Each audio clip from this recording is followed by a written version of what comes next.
എന്ത് ചെയ്തിട്ടാണെങ്കിലും സോഷ്യൽ മീഡിയയിൽ അല്പം റീച്ച് കിട്ടിയാൽ മതി എന്നുള്ള രീതിയിൽ ചിന്തിക്കുമ്പോൾ ഉള്ള എന്തെങ്കിലും പോരായ്മകൾ, അല്ലെങ്കിൽ ഇപ്പോ ഇങ്ങനെയൊക്കെ ചെയ്യുമ്പോ എല്ലാവർക്കും ഇഷ്ടപ്പെട്ടിട്ടല്ലോ അവര് നോക്കുന്നതൊക്കെ. അപ്പോ അങ്ങനെയൊക്കെ ചിന്തിച്ചിട്ടുണ്ടോ?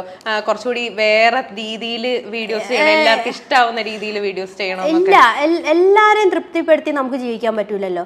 ഇപ്പൊ നമ്മൾ നല്ല ഗ്ലാമർ ആയിട്ടുള്ള മോഡലുള്ള വീഡിയോ ചെയ്താലും ചിലപ്പോൾ ഇഷ്ടമാവാത്തവരുണ്ടാവും. നമ്മളെ ഇഷ്ടത്തിന് ചെയ്യുക വീഡിയോ. ഇഷ്ടപ്പെടുന്ന ഇഷ്ടപ്പെടാത്തൊക്കെ ഓരോ ഇഷ്ടമാണ്. അവർക്കിപ്പോൾ നമ്മൾ എന്ത് ചെയ്താലും ഇഷ്ടപ്പെടണമെന്ന് ഒന്നുമില്ല. നമ്മളെ ഇഷ്ടത്തിന് നമ്മൾ വീഡിയോ ചെയ്യുക. നമ്മളുടെ ആഗ്രഹമാണ് നമ്മൾ ക്ലിക്കാവണം, 4 പേര് അറിയണം, അല്ലെങ്കിൽ വീഡിയോസ് കുറേ പേരിലേക്ക് എത്തണം എന്ന്. അപ്പോൾ നമ്മളെ ആഗ്രഹത്തിൽ നമ്മൾ വീഡിയോ ചെയ്യുക. മറ്റുള്ളവരെ അത് വിചാരിക്കും ഇത് വിചാരിക്കും എന്ന് വിചാരിച്ച് നമ്മൾ വീഡിയോ ചെയ്യാൻ നിന്നാൽ ചെയ്യൂല. അത് ഉറപ്പിച്ച കാര്യം. എൻ്റെ ഒരു അനുഭവം വെച്ച് നോക്കുവാണെങ്കിൽ ഞാനൊക്കെ എന്നോ ഇത് നിർത്തേണ്ടതാണ്. അത്ര ആൾക്കാർ എന്നെ മോശം പറഞ്ഞിട്ടുണ്ട്. മോശം എന്ന് വെച്ചാൽ വേറെ പണിയൊന്നും ഇല്ലേ എന്നുള്ള രീതിയിൽ നമ്മളെ തളർത്തിയിട്ടുണ്ട്.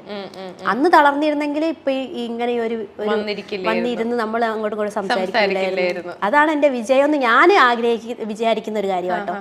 മറ്റുള്ളവരായിരിക്കും പിന്നെ ഇതൊക്കെ ഇപ്പൊ എന്താ അങ്ങനെ വിചാരിക്കും, പക്ഷെ എനിക്കിത് വലിയ കാര്യമാണ്. അത്ര എനിക്ക് പറയാനുള്ളൂ.